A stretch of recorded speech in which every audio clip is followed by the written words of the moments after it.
अपने भाषण को दमदार बनाना चाहते हो तो एक बात याद रखना कि रटने से कुछ नहीं होता। रटना छोड़ दो। जो रट के बोलते हैं उनके भाषण में दम नहीं होता, क्योंकि वो सिर्फ बोलते हैं एक मशीन की तरह। उनमें कोई भाव नहीं होता, और जिस चीज में भाव नहीं होता वहाँ अभाव होता है। और अभाव का मतलब होता है कि बात दिल से नहीं निकली, सिर्फ बोली गई है, और बोलने पे कौन यकीन करता है।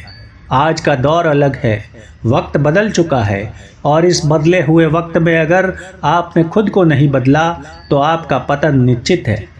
इसलिए दूसरे की देखा देखी मत करो, और बात वो बोलो जो दिल से निकली हो, तो वो लोगों के दिलों तक जरूर पहुंचेगी। दोस्तों, आज का हमारा टॉपिक है कि मंच पर भाषण कैसे दे, स्टेज पर एंकरिंग कैसे करे। तो इसमें कोई रॉकेट साइंस नहीं है, बस स्टेज पर बोलना मतलब अपनी बात लोगों तक पहुंचाना भर होता है। और इसमें कोई याद करके बोलना या रट रट के बोलना जैसे मुद्दे नहीं होते हैं। आपको जब भी बोलना हो तो खुले दिल से, बिल्कुल आराम से बोले, जैसे कि आप अपने घर में बोलते हैं या अपने दोस्तों के साथ बोलते हैं। हाँ, ये कहना जितना आसान है, करना शायद थोड़ा मुश्किल हो सकता है, क्योंकि घर में तो सब अपने होते हैं। दोस्तों के बीच बोलना इसलिए आसान होता है क्योंकि वो तो पहचान के होते हैं, लेकिन यहाँ पर तो सब अनजान हैं, और यही तो सबसे बड़ी मुश्किल होती है। आप इसलिए नहीं घबराते कि आपको बोलना नहीं आता, बल्कि इसलिए घबराते हैं कि जहाँ बोलना है वो लोग आपके लिए अनजान हैं, और वहीं से सारी गड़बड़ शुरू होती है। इसलिए जब आप स्टेज पर बोलने जाए तो हमेशा ये सोचे कि जो लोग आपके लिए अनजान हैं उनके लिए आप भी तो अनजान हैं।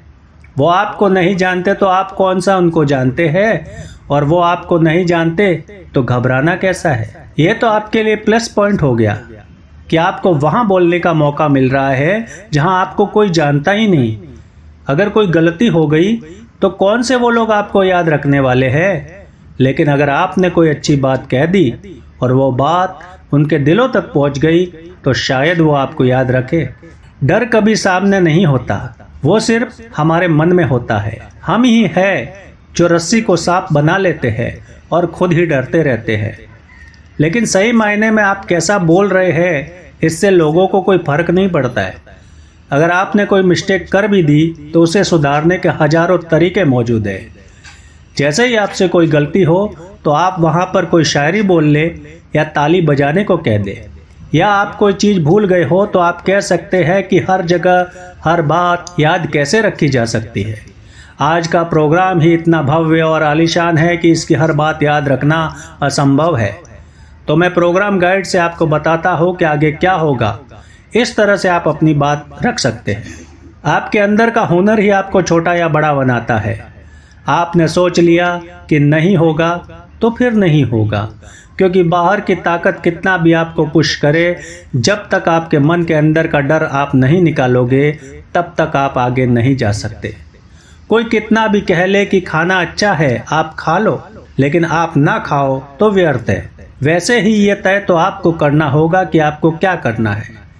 दोस्तों, सिर्फ वीडियो देखने से या मोटिवेशनल चीज़ें पढ़ने से कामयाबी नहीं मिलती।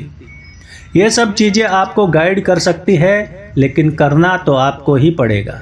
मत भूलो कि आप में अपार शक्ति है, आप में हिम्मत है, आप में सोचने और समझने की चेतना है।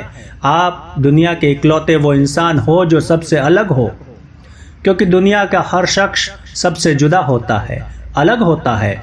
हाथों की उंगलियों से लेकर चेहरे तक किसी इंसान के किसी इंसान से मेल नहीं खाते, तो आपके अंदर जो है वो तो कुछ अलग, कुछ अनोखा होगा ही।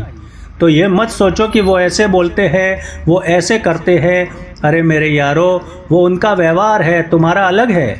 तुम अलग तरीके से बोलो, और यही कामयाबी का रास्ता भी है। आप अगर इसी बात का रोना रोओगे कि मैं उसके जैसा नहीं कर पा रहा, तो ये सब व्यर्थ है, क्योंकि आप अलग हो। फिर तो आपको इस बात के लिए भी रोना चाहिए कि आपकी फिंगरप्रिंट अलग है, मेरी उसके जैसी नहीं है। अरे आप रोते रहो कि मेरी फिंगरप्रिंट उससे मेल नहीं खाती है। मेरे दोस्तों, मेरी बात आज समझ लो कि कोई चीज़ एक जैसी नहीं होती, इसलिए अलग तरीके से, अलग ढंग से बोलो और चिंता करना छोड़ दो। मेरी बात अगर समझ में आ गई हो तो इस वीडियो को लाइक करके कमेंट कर देना, क्योंकि मेरा भी समझाने का तरीका दूसरों से बिल्कुल अलग है। मैं बात करता हूँ मुद्दे की, धरातल की। मैं हवा में बात नहीं करता या सिर्फ मोटिवेट नहीं करता, बल्कि जो सच्चाई है उससे रूबरू करवाता हूँ, आपको बहलाता या फुसलाता नहीं हूँ। तो चलिए मिलते हैं नए वीडियो में, तब तक धन्यवाद।